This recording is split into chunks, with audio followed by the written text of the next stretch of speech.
Assalamualaikum warahmatullahi wabarakatuh. Berjumpa lagi dengan Pak Uda. Mari anak-anak, pelajaran hari ini yaitu pelajaran Aswaja untuk kelas 7 SMP 452 Kedembring. Silakan anak-anak, buku kalian dibuka.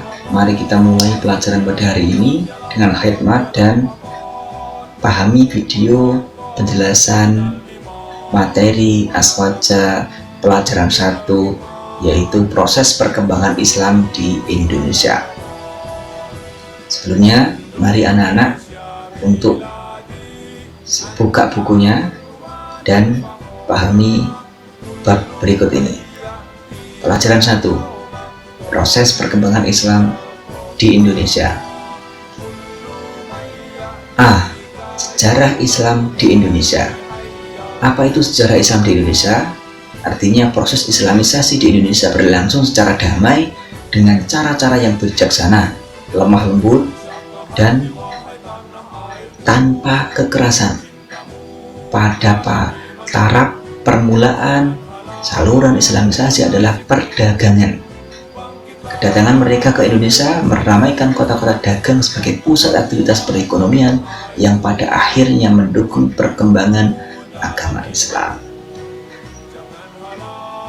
Dalam seminar tentang sejarah masuknya agama Islam ke Indonesia di Medan pada tanggal 17 sampai 20 Maret 1963 disepakati bahwa Islam untuk pertama kalinya masuk ke Indonesia pada abad pertama Hijriah atau abad ke-7 Masehi.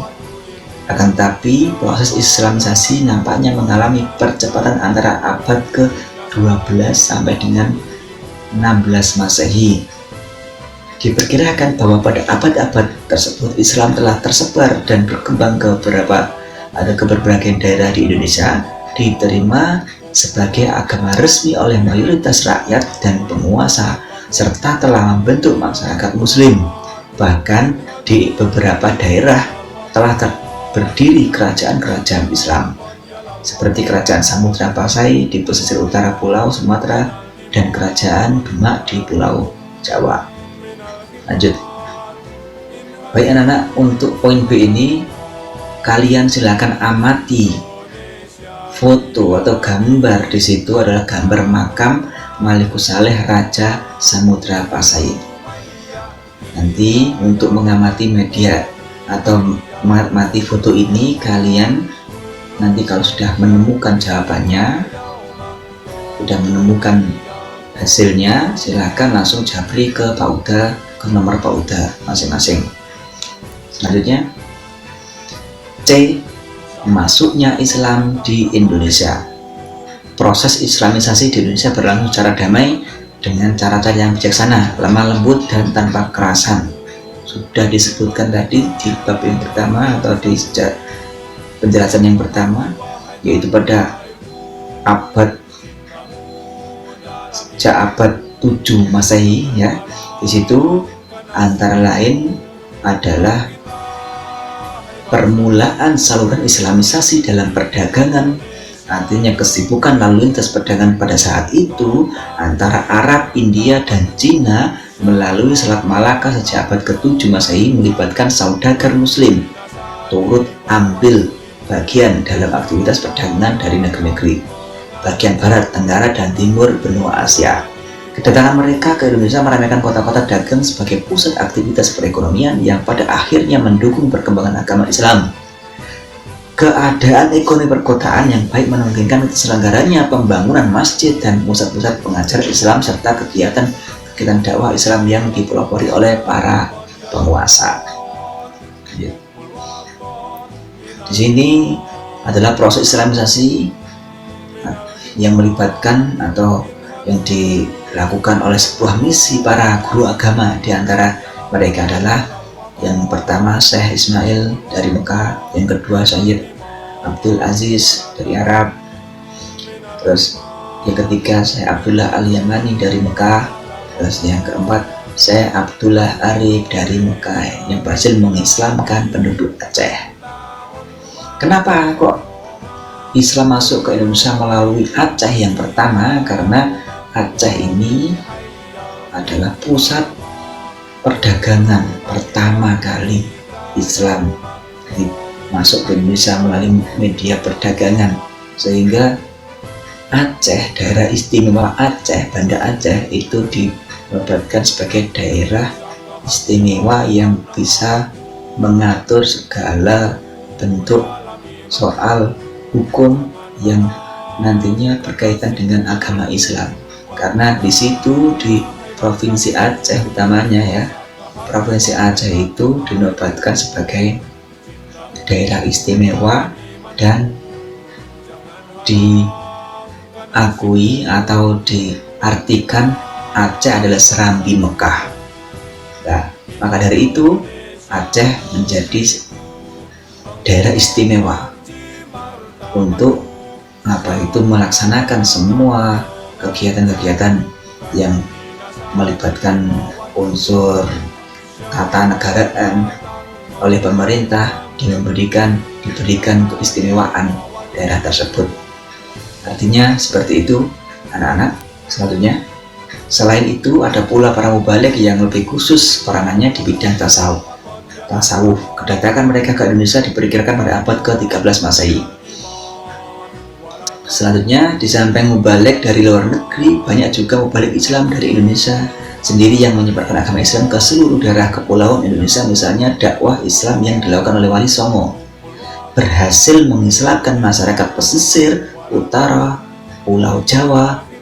Dalam berdakwah, Wali Songo tidak banyak menggunakan metode ceramah, tapi lebih menekankan pendekatan langsung dengan objek dakwah melalui berbagai macam cara multimetode, seperti mendirikan pondok pesantren, alkulturasi budaya dengan mengislamkan tradisi yang telah berkembang dan menjadi milik masyarakat, menjadikan unsur budaya lokal sebagai media dakwah, menulis cerita dan membuat model permainan untuk mengajarkan agama Islam, serta mengubah syair dan lagu nyanyian disertai alunan musik tradisional yang menjadi kegemaran masyarakat seperti gending, gamelan, dan lain-lain.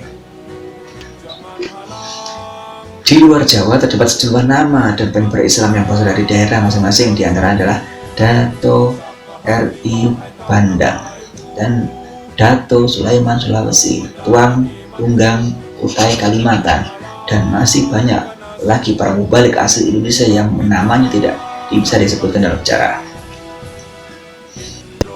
Jelas bahwa proses Islamisasi di Indonesia berlangsung dengan cara damai dan dengan menggunakan beberapa metode yang salah satunya diperkenalkan melalui proses pendidikan dan pengajaran.